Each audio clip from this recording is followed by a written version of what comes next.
The grandson of a Holocaust survivor, Luke Schaff became a martial artist so that he'd never be a victim. But it's what he did at the age of 18 that had his grandfather in tears. I'm Itai Hot in the San Fernando Valley with a story of a controversial practice that has many doing a double take.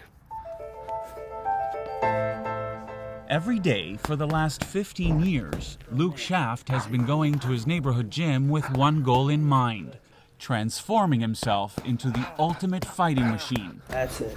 But he's not here for vanity or bragging rights. He's here for his grandfather. And feeling like he didn't have an option in the darkest hours made me want to find a way to give me courage and strength. His Jewish grandfather, Louis Berliner, was a Holocaust survivor.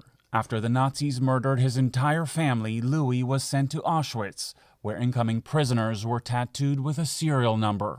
Here he is talking about his tattoo during an interview with a Shoah Foundation in 1998. My number is 138-486. Can you show us? Yeah. When Luke turned 18, he decided to honor his grandfather by getting that same number tattooed on his own arm. I knew that my grandparents were getting older, and I didn't know how to talk about the Holocaust with people. It's a very sensitive subject.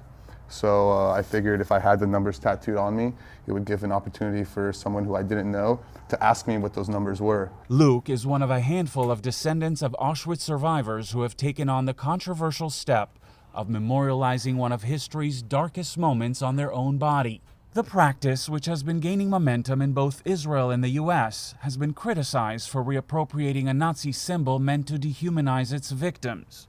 But Luke doesn't see it that way. This is just a way, I think, to for sure empower and take back, something horrible and make it an empowering situation. Kathy Fisher is Luke's cousin and a documentary filmmaker who's been following this phenomenon. She says at least 9 people in her immediate circle, all third-generation survivors, have also tattooed their relatives' number on their own bodies. Many of the grandchildren feel like they're transforming the number and showing it as a badge of courage.